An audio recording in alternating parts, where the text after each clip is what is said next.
All right, now let's jump into the details of today. As I mentioned a while ago, earlier this morning, the House of Representatives passed its version of the National Defense Authorization Act. This is a must-pass annual piece of legislation. It funds the military, and for that reason, it is a must-pass bill. And House Republicans included some amendments to the legislation in order to, quite frankly, course correct the Biden administration's social experiments on the military. And as I said earlier, I'm glad to report that every amendment that the Family Research Council advocated is included in this House-passed version of the NDA. It included amendments to stop using the military to promote abortion, for example, DEI, the LGBT agenda, as well as amendments to promote religious liberty and to support Israel. Well, joining me now to discuss this is Congressman Burgess Owens. He serves on the House Committee on Education and Workforce, as well as the Committee on Transportation and Infrastructure. He represents the 4th Congressional District of Utah. Congressman Owens, always great to see you. Welcome to Washington Watch. Jody, same here. We miss you, my friend, but we're getting things back together again. We're heading in the right direction, and I'm looking forward to chatting with you about that.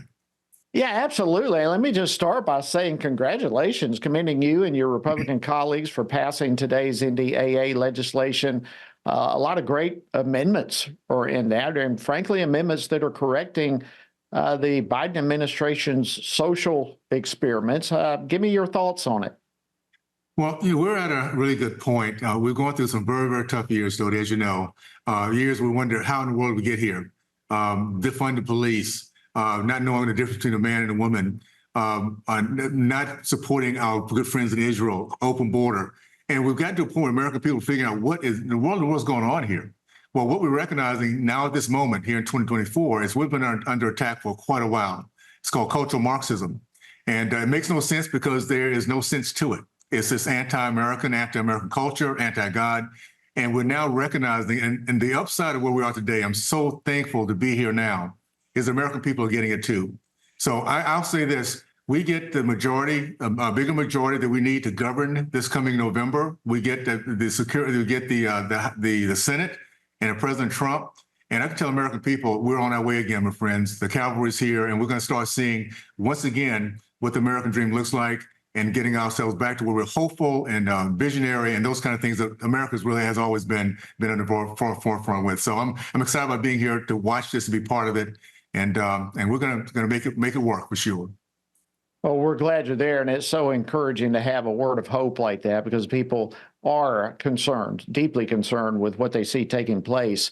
And you just hit it on the head that things can turn around rather quickly. I wanted to play a clip and get your reaction to this. This is House Minority Leader Hakeem Jeffries.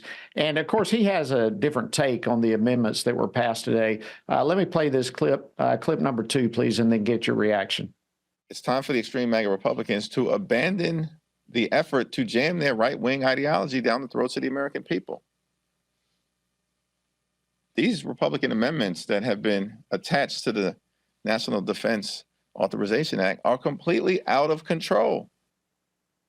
Out of control, radical. Don't you know that's what you are? Give me your reaction to this.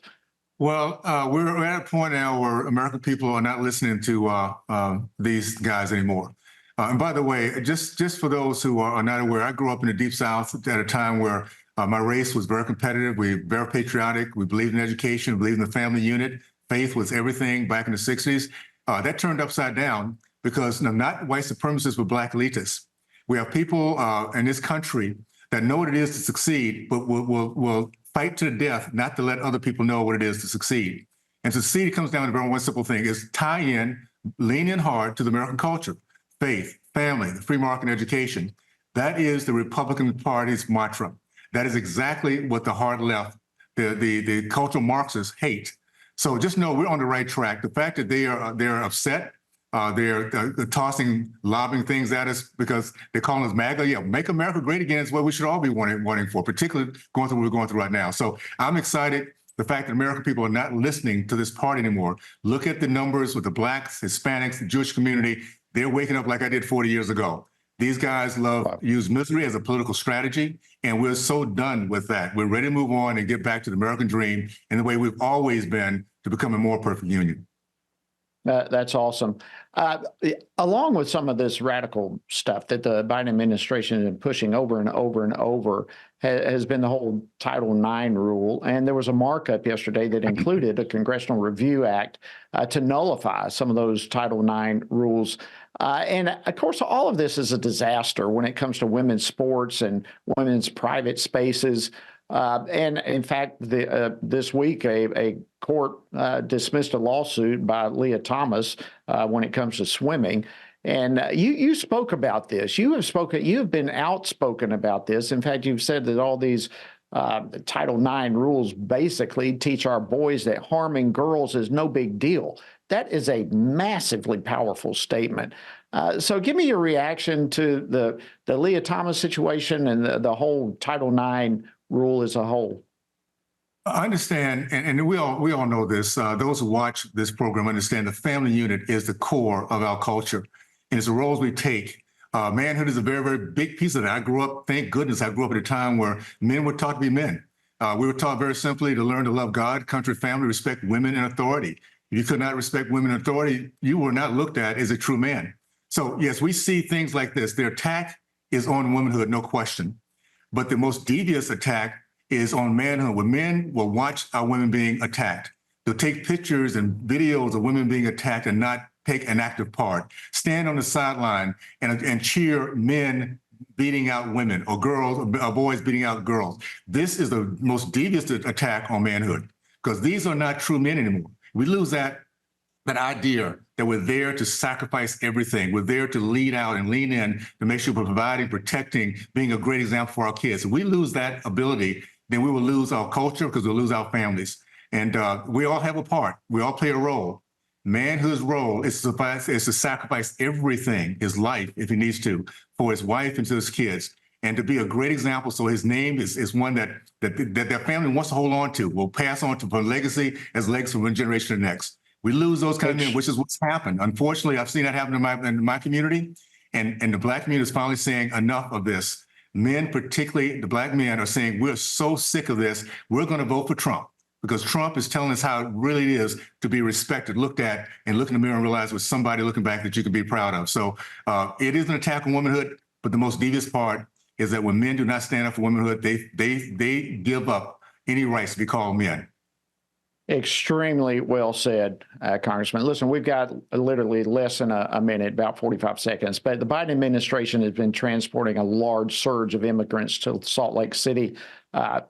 Your thoughts real quickly. Well, it's devious. And I'll say to the mayor of Denver, it's devious. These are sanctuary cities. They say they welcome open arms, and then they send it to places like Utah, which we do are not sanctuary. They don't mind dropping these people off. They do not care what happens to these girls, these women, and these women and children. It's devious, and we're going to hold these people accountable. I'm looking forward to putting together some kind of legislation to talk about trafficking, because that's what the Denver mayor is doing right now, trafficking humans to other places, because they do not care about their survival or what the next steps are for them to move forward. Congressman Burgess, Owens, always great to see you, my friend. Thank you so much for coming on Washington Watch. Look forward to having you. Keep the torch ablaze. Happy Father's Day to you. All right. Same to you. You take care.